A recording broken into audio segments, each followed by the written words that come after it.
Lei de Kepler, uma linha imaginária ligando o Sol a um planeta, varre áreas iguais em campos iguais. Esta lei das áreas iguais também se aplica aos vórtices de furacões, tempestades e até mesmo banheiras. E no centro desse movimento de rotação está a lei do momento angular. Nos séculos XVI e XVII, a fase brilhante do Renascimento chegava ao fim. A Europa voltava sua atenção para um acalorado debate sobre pontos sutis da teologia cristã. Esse período, a Reforma e a Contra-Reforma, culminou com a sangrenta Guerra dos 30 Anos. Durante esses anos, 3 gigantes caminharam sobre a Terra. Ao longo da história, eles se revelariam mais importantes que bispos e reis. Seus nomes foram Galileu Galilei, Johannes Kepler e Tycho Brahe. Galileu, naturalmente, já é nosso conhecido. Sobre Brahe falaremos um pouco mais adiante. Agora chegou a hora de falarmos sobre Johannes Kepler.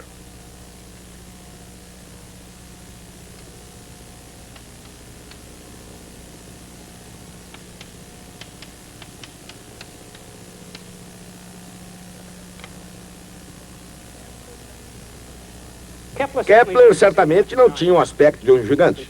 De fato, ele era baixo, frágil e míope. Sofria de febres e problemas estomacais. Era sujeito a ciclos de profunda depressão e transbordante alegria. Essa euforia estava normalmente associada a alguma descoberta científica que havia feito, ou pensava que havia feito. Também era rigorosamente honesto. Descreveu, por exemplo, a própria mãe como tagarela e possuidora de mau gênio, e sua primeira mulher como gorda, confusa e ignorante. Comentou sobre a ciência com a mesma franqueza. Escreveu seus fracassos e sobre seus sentimentos durante o decorrer das investigações científicas. Não é assim que se escrevem hoje os relatos científicos. Todos parecem sempre um triunfo da lógica, o que naturalmente não é verdade. Era também um místico. De fato, era um astrólogo profissional. Naquela época, os matemáticos faziam horóscopos para ganhar a vida. Kepler achava que todos os astrólogos eram charlatães e impostores. Todos, menos ele, claro. Ele fez o próprio horóscopo, tendo chegado à conclusão que fora concebido às 4h07 da manhã do dia 16 de maio de 1571. Talvez tivesse razão, talvez não. Foi a noite de núpcias de seus pais e ele nasceu 7 meses mais tarde. Era um autêntico gênio. Durante uma discussão, por exemplo, sobre o formato de tonéis de vinho, quase inventa o cálculo integral. Também descobriu muitas leis. 3 delas se revelariam corretas. É por essas leis que seu nome hoje é lembrado.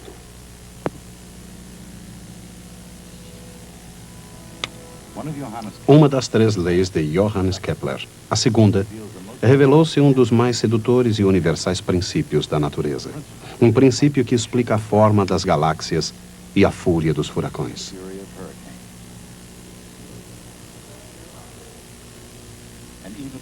e até mesmo esses relativamente calmos remoinhos na banheira da família.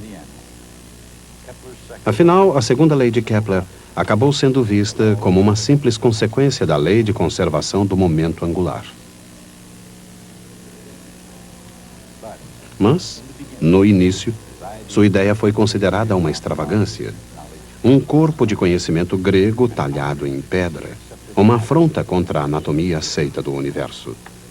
Kepler discordou dos astrônomos clássicos, dando as costas a 2000 anos de sabedoria coletiva. A astronomia, mesmo antes que a medicina, foi praticada como a primeira ciência física. Na antiga China e na Grécia, na Babilônia, em Alexandria, na época do nascimento de Cristo.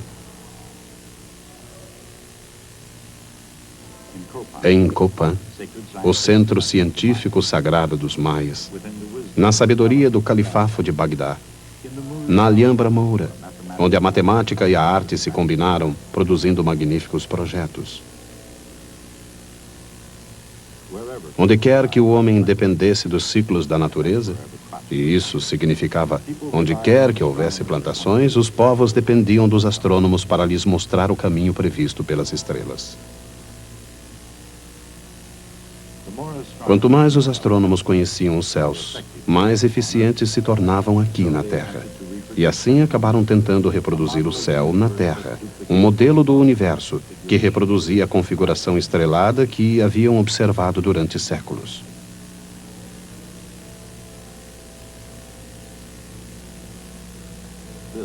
Essa não era uma tarefa fácil, nem mesmo para as mentes mais brilhantes da época áurea.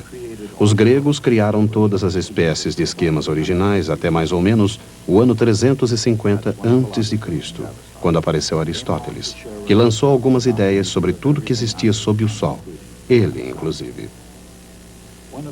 Uma das coisas que Aristóteles afirmava com segurança era que a Terra era o centro do universo.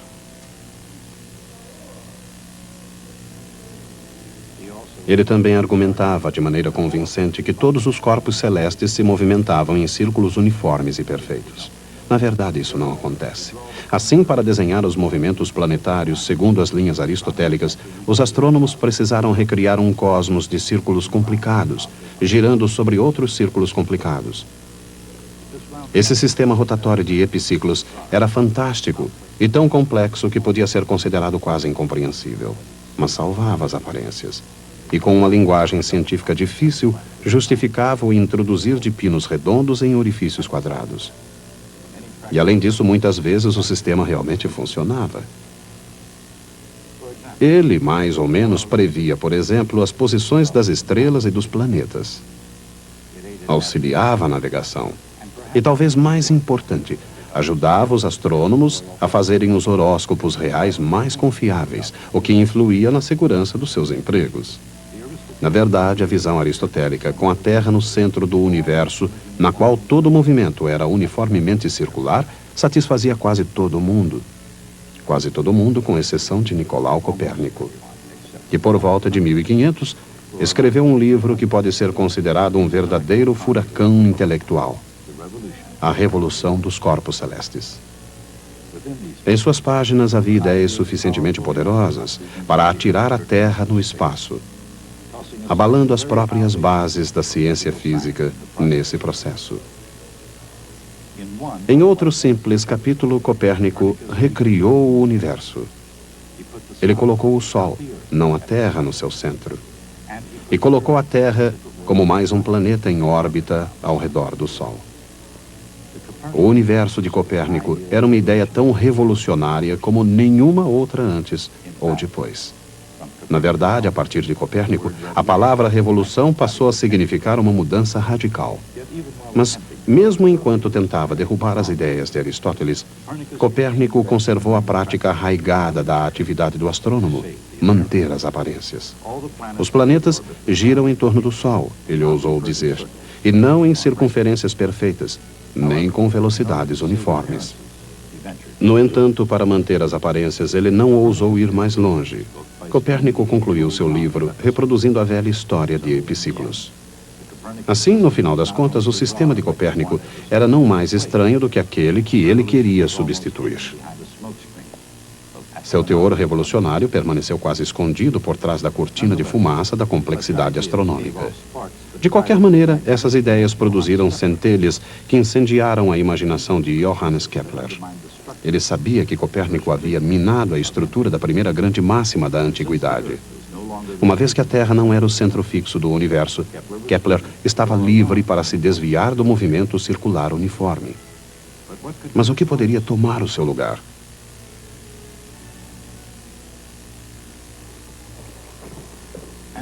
A busca dessa resposta consumiu a melhor e a pior fase da vida de Kepler. Uma jornada cheia de cálculos e discussões para encontrar sua resposta, que acabou com tudo que ele tinha e tudo que ele conseguiu tomar emprestado de seus contemporâneos. Finalmente, esse homem, que foi chamado de o matemático errante, pôde descrever os movimentos dos planetas. Indo mais longe que Copérnico, Kepler encontrou as 3 leis do movimento planetário. A primeira lei de Kepler deu às órbitas dos planetas uma forma nova, não circular, e afastou o Sol um pouco do centro dos acontecimentos. Assim, no curso de suas viagens, um planeta às vezes está mais próximo do Sol, outras mais distante. De acordo com a segunda lei de Kepler, quanto mais próximo do Sol, mais rápido esse planeta se movimentava. Quanto mais longe, mais lentamente se deslocava.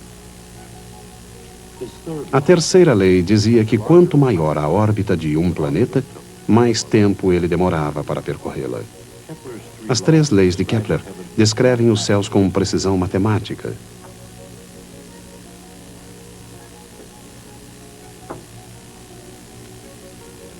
Ao mesmo tempo, seus princípios também se aplicam bem perto de nós. A segunda lei de Kepler explica por que até mesmo a água desce dreno abaixo numa perfeita espiral. Girando, girando, circulando cada vez mais rapidamente, a água finalmente se abre, formando um orifício no centro. Um remoinho ao qual cientistas dão o nome de vórtice. Nem todo vórtice permanece assim calmo, ou ao alcance do homem. Uma elevação de ar, movimentando-se a princípio em circunferências suaves, pode transformar-se num vórtice ameaçador, o furacão. Como um astrônomo do século XVII, Kepler estava preocupado com a meteorologia, mas sua busca de uma resposta para a questão de por que os planetas se movem dessa maneira o levaria acima da atmosfera terrestre.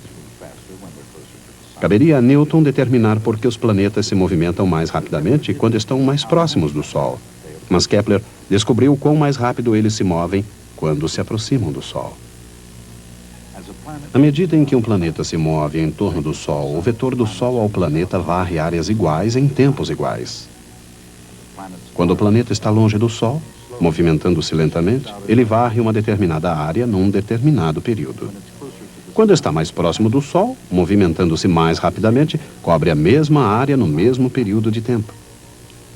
Em resumo, essa é a segunda lei de Kepler.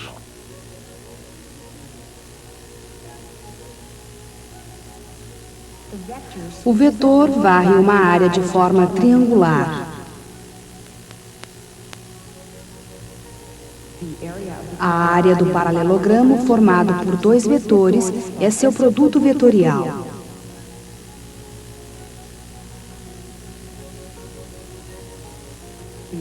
A área do triângulo é justamente a metade disso. Transformando isso numa derivada, o resultado é a velocidade da variação do vetor.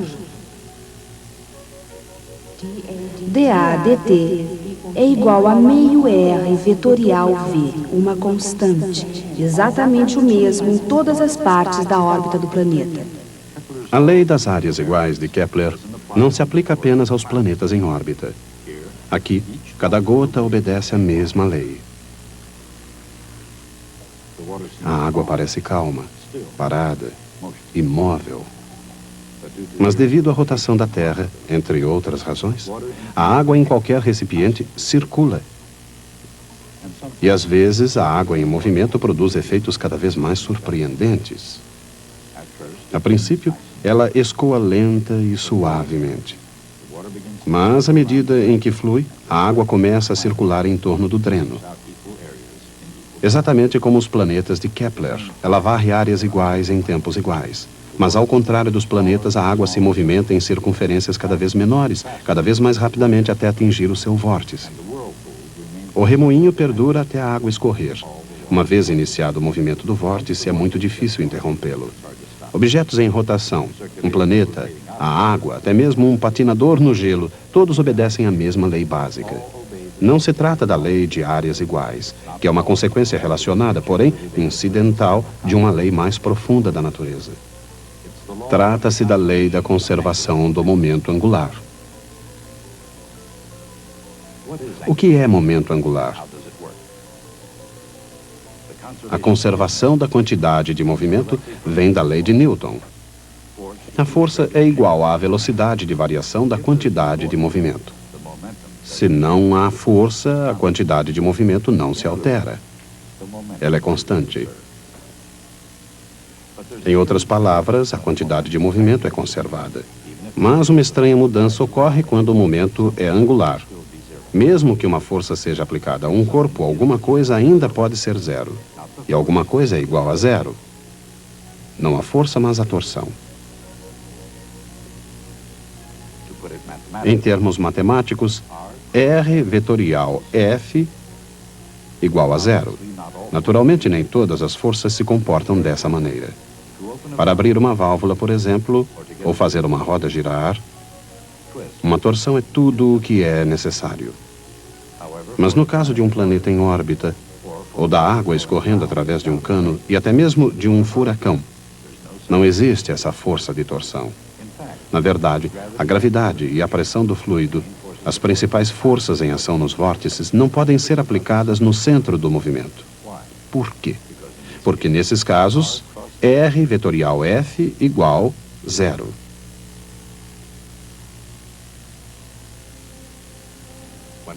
Quando a força é zero, a quantidade de movimento é conservada.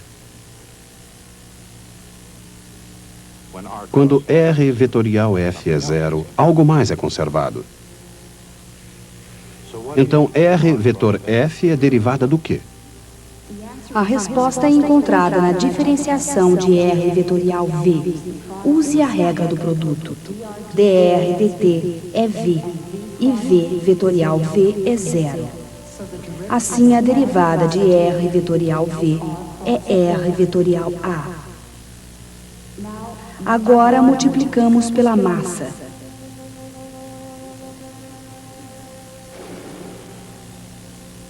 L é M vezes R vetorial V. Se R vetorial F é zero, a quantidade de L é conservada. L é chamado momento angular. R vetorial F. A força de torção é chamado de torque. Por exemplo, um planeta em órbita não sofre torque nenhum. Ele tem momento angular constante. É por isso que a segunda lei de Kepler é verdadeira. De acordo com a lei da inércia, um corpo movimentando-se em linha reta manterá sua velocidade constante, a menos que sobre ele seja aplicada alguma força. Da mesma maneira, um corpo em rotação continuará girando a menos que uma torção ou torque lhe seja aplicado. Esta é a essência da lei de conservação do momento angular. O momento angular, L, é um vetor que segue a regra da mão direita. No caso do movimento circular, quando V e R são perpendiculares, o valor de L é mRV. Para manter L constante, caso a circunferência seja reduzida, a velocidade deve aumentar.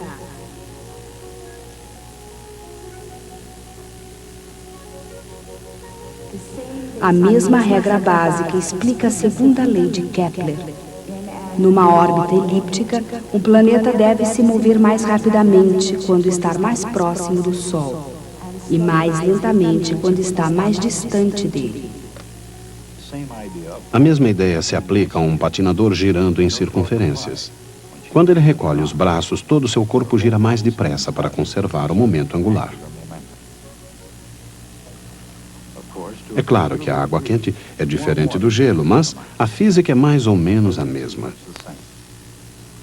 A água que não se encontra em estado sólido não tem viscosidade suficiente para se aplicar muito torque. Sua força principal é dirigida ao buraco para substituir a água que se escoa. Longe do centro, a água circula em circunferências grandes e preguiçosas. Mas conforme se aproxima do centro, sua velocidade aumenta, até que, como um furacão, ela se abre num vórtice. Um furacão constitui um fenômeno semelhante ao remoinho, só que de cabeça para baixo. Esse vórtice se inicia quando o ar calmo no centro se move para cima, forçando o ar circulante na base a substituí-lo.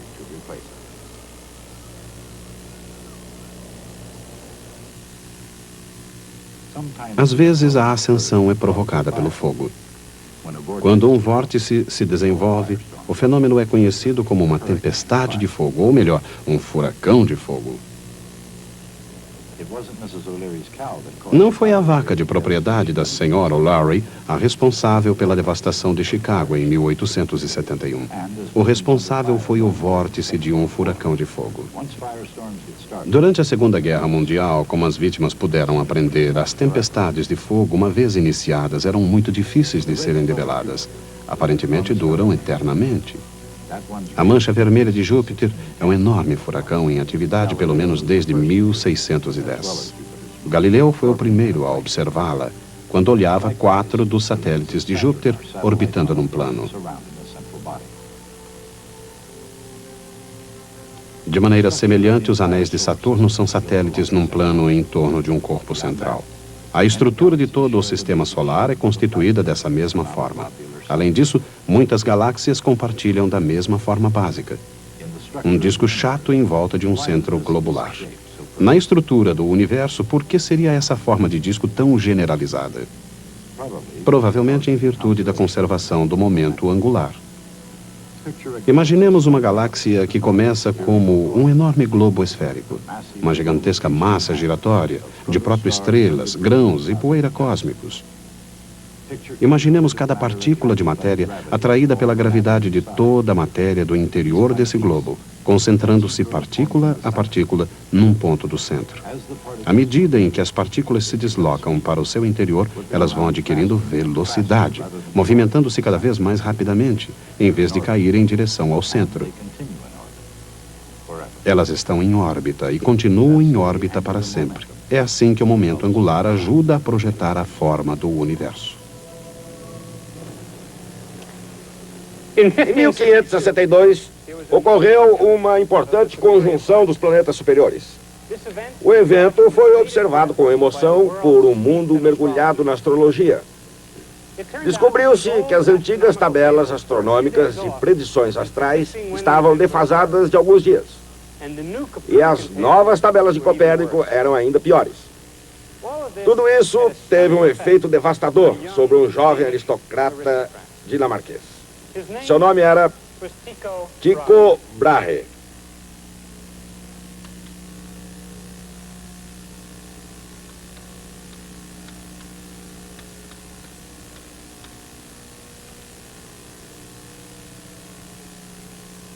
Ele percebeu que as previsões eram insatisfatórias em ambos os sistemas, isso porque as necessárias observações precisas e contínuas jamais tinham sido feitas. Decidiu, então, tornar-se um astrônomo. Persuadiu o rei Frederico a lhe conceder uma ilha chamada Riven, ao largo do litoral da Dinamarca, onde construiu um magnífico observatório e os melhores instrumentos astronômicos jamais produzidos. Ele não fez apenas as observações necessárias, mas também criou o seu próprio universo, o chamado universo de Tycho Brahe. Lembre-se que no universo de Aristóteles, a Terra estava no centro. Os outros corpos giravam em torno da Terra sobre esferas de cristal. O universo de Copérnico mudara tudo isso, colocando o Sol no centro e fazendo da Terra um dos planetas. Mas ainda era um universo que girava sobre esferas de cristal. No universo de Tycho Brahe, a Terra estava no centro, como no universo de Aristóteles, e o Sol girava ao redor da Terra, mas todos os outros planetas giravam em torno do Sol. Para nós, o sistema de Tycho Brahe parece uma solução conciliatória entre os mundos de Aristóteles e o de Copérnico. Mas ele foi, na verdade, uma inovação radical. A noção dos planetas girando em torno do Sol e o Sol em torno da Terra destruiu as esferas de cristal dos sistemas mais antigos. Tycho, naturalmente, acreditava de forma apaixonada em seu próprio sistema. De fato, considerava esse sistema a sua mais importante conquista. Mas hoje sabemos, olhando para trás na história, que suas verdadeiras e importantes conquistas foram suas observações cuidadosas e sistemáticas dos céus. Antes de Tycho, as posições dos corpos celestes eram conhecidas com uma incerteza de 10 minutos de arco, cerca de 1/6 de um grau. Um grau corresponde à largura de um dedo, estando o braço esticado. Imaginemos as observações com uma incerteza de cerca de 1/6 de grau. Quando Tycho concluiu seu trabalho, as incertezas em relação às posições dos corpos celestes foram reduzidas a 2 minutos de arco. É a partir desse avanço crucial que se desenvolve o resto de nossa história. Retomaremos essa história da próxima vez. O momento angular de um objeto é definido como produto vetorial do raio de um ponto específico por sua quantidade de movimento. Uma força que aplica uma torção é chamada de torque. Ele é igual ao produto vetorial do raio pela força, R vetorial F. O torque é igual à velocidade de variação do momento angular. Quando um objeto não sofre a ação de um torque, o momento angular do objeto é conservado.